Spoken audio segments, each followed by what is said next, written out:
Өөрхий цаг орох юм байна. Монгол Ардын намууд хамтын хариуцлага бүлээгсдэг гэж байна. Тэгэхээр ямар хариуцлага бүлээгсдэг? Тэрийг бид нар 3 намын дарга уулзаад ярилцсан. Таныг хамгаа өгнө гэж ойлголоо. Ямар нэгэн байдлаар хэлчихсэн зүйл байхгүй юм шүү дээ.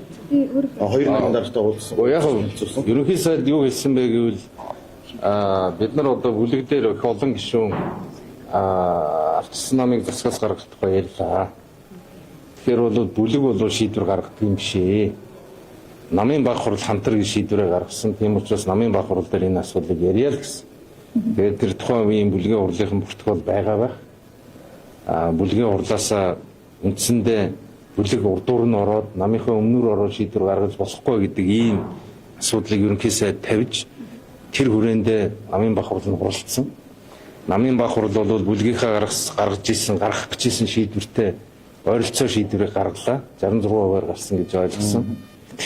34% нь бол шинжилэл, реформ, хөгжлийн төлөө байж чадсан байна. Таны бодлоор хоцроо төрлөө нэг зүйл асууж өнгөрсөн хугацаандаас яг ардчилсан нам байгаагүй. Тамхины хэрүүл маш их явсан. За таны үед бол сэтгүүлчдэл болж илчлэг хэрэг. таны үед Бид бол хэвлэлийн эрх чөлөөг бол байн хамгаалнаа. Тийм учраас та нар маань бас нэг тийм одоо бүрэн дүүрэн засагт ч юм уу те дарга нарт үйлчлэхээс илүүтэйгээр үнэн мөнийг олохын төлөө хичээгээрээ. Яг энэ хамтрал маань яагаад унчваа гэдэг үнний араас та нар маань явж иж тэр дуу хоолой бол очноо. Өнөөдөр би элдв юм ярих бол илүүцээ. Гонгонсон хэрэг болноо. Танай намын дараагийн дарга юм. Мэдхгүй би бол ЭВ-ийг сагч чаддаг ухаантай удирдагч төрөөсөө л гэж хүсэж байгаа. Үүний шинжилгээний дараа одоо намын дараагсан туу эсвэл одоогийн дүгмээр Тэрийг улс төрийн зөвлөлд ярьж байгаа шийднэ. Би сая улс төрийн зөвлөлд бол өргөдлөө өгчлөө. Өргөдлөө өгнө гэдэг нь бол ажлаа хийхгүй гэсэн үг биш. За та бүхэн маань асуудлаа ярилцаад асуудлаа шийдээрэй л гэж. Таны бодлоор ардсан намын бусад сайд нарын гарын үсгээр баталгааж явж ирсэн төсөв төвлөрөх ч юм уу гацах эрт дагаад үүсэхгүй одоо хөрөн гороо ирэх ч юм уу Мэдхгүй би бол засгийн газрын 14 мега төсөл шүү дээ. Энэ 14 мега төсөл явах ёстой. Тийм учраас бол би бол засгийн газрын мөрийн хөтөлбөрийг бүтэн шаардна. Зүгээр ган төмрөөр энийг хаяглын энтер гэсэн юм бол байхгүй.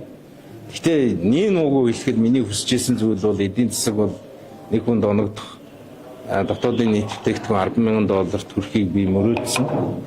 Нөгөө талаар бол Улаанбаатар хот маань утаагүй болохыг жинкнээсээ хүссэн. Энийг ажил хэрэг болгочихъя гэсэн. Говь нутгаа би устдаа болгохыг хүссэн. Энэ бүсчилсэн хөгжлийн хүрээнд бол үнэхээр ядуурл алга болоосоо гэж хүссэн. Төлөвлөсөн. Надад төлөвлөгөө байсан, засгийн газар төлөвлөгөө байсан, оюун эрдэнэ даргад төлөвлөгөө байсан.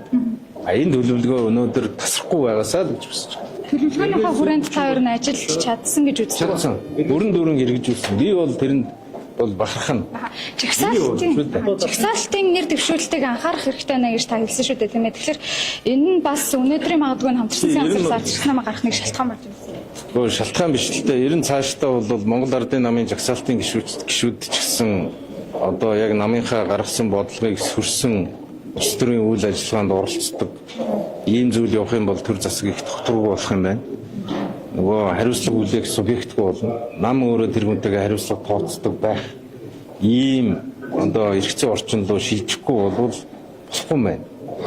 Тэгэхгүй бол зүгээр орж ирээд би гишүүн болцсонд хангараг өргөцсөн. Нам над хамаагүй. Намын бодлого шийдвэр буруу зүрүү байна. Энэ төр гэж ингэж явах юм бол тэгвэл профессионалын нөгөө шидэн алгуул. Шид гэж юу юм бэ гэвэл нам гэдэг бол өөрийнхөө бодлогыг л хэрэгжүүлж энэ ард түмний үйлчлэх зориулалттай байгууллага шүү дээ.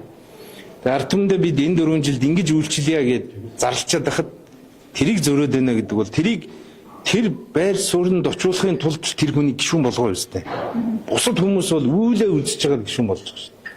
Тойрог дээр очоод сонгогчтой харагдаад шавар шохоотоо утгалдаад одоо бол том тойрог дээр гишүүд бол ерөөсө 60 хоног 90 хоногт чинь ингээд 40 хэдэн сумаар 50 хэдэн сумаар ороод зүтгэж яагаад болж байгаа зүгээр гэртээ хидэж чагаад гишүүн болчоод мөн биз. Тэгээд тэр намын шийдвэрийг би одоо ягштал баримтлана гэж гишүүн болчоод өнөөдөр дур зургаараа авирлна гэдэг бол парламентын энэ парламентод явсанд бол халтай юм байна. Би нэг халтаа талын хэлж байгаа юм.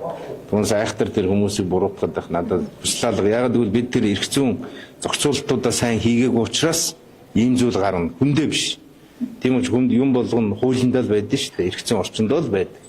Тэгэхээр хууль нь илүү наривчлагдаад илүү хариуцлага тооцох болцоотой гарч иж тэгжээж улс төрийн нам өөрийнхөө бодлогыг төрийн хэрэг болгож ард түмэндээ үйлчлдэг ийм л зүйл юм байна л. Засгийн газрын гадна талд одоо ардчилсан нам ер нь яаж ажиллах вэ гэдэг дээр тал. Гэхдээ мэдээж бид бол засгийн газрын мөрийн хөтөлбөр биелүүлэхийг нэг нэгэнгүй шахаж шаардаж ажиллах ёстой. Цэрэг хүчин гэдэг бол угаасаа одоо их захгүй шүүмжлэн тэр бол ойлгомжтой. Тэгвэл улс орныхоо эрх ашгийг улсандаа гიშгэж болохгүй. Тэрэн дээрээ жоохон сонор сэрэмжтэй байх хэрэгтэй. Юу 24 оны сонгуульд ямар хөтөлбөр дэвшүүлснэ манай гишүүд мартаж болохгүй. Би бол гишүүдээс нэг л зүйлийг хүсдэг. Ширээн дээрээ намынхаа сонгуулийн хөтөлбөрийг тавьчаарай. Хам дээрээ бичээд хадчаарай. Ард түмэн тэрийг амлсан шүү. Мартаж болохгүй шүү.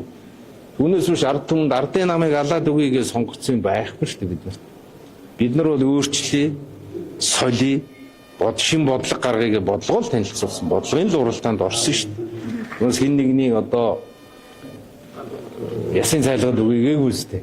Та нар бол одоо Таныг хамгаалахад одоо улсын хурлдах Монголоор ардчилсан намын бүлгийн дарга цогтгөрлийг дараагийн одоо ардчилсан намын дарга байх магадaltaй гэдэг юм яриа ирж байна л да. Та энийг дэмжих. Манайд бол их олон мундаг кандидат байгаа.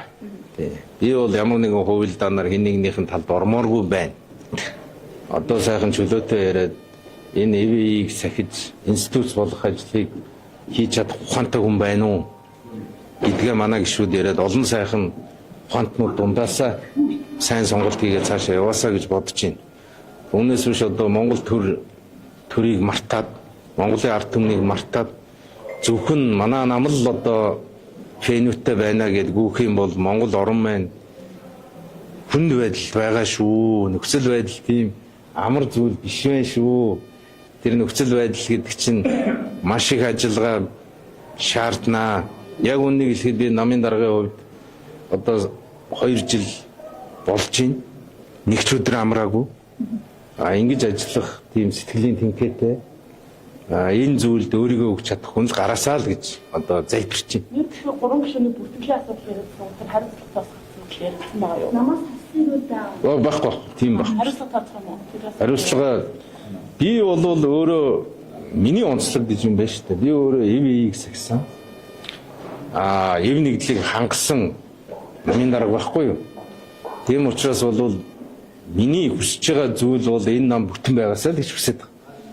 Тэгэхээр нэг жижиг сажиг алдаа гаргаад нэг жижигхэн бодлогын алдаач гэх юм уу эсвэл одоо ямар нэгэн явуулгад өртсөн ч юм уу мэдэхгүй үзэл санаагаа илэрхийлснийхэн төлөө би өнөөдөр хинийч намаас асмааргүй. Зүгээр ардын намын талд сонгуулиар үйлчилсэн ганц нэг хүн дээр арга хэмжээ авах хэрэгтэй. Ерөнхий юм байна. Тэрийг нам дээрээ яриад шийдэх хэрэгтэй. Би өнөөдөр энэ хүн нэрлээ зогсмооргүй байна. Ер нь нам бол тийм баймаар юм байна.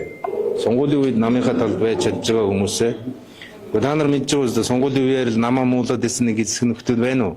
Байгаа үз? Тийм улсуудтайгаа хариуцлага тооцоод явах.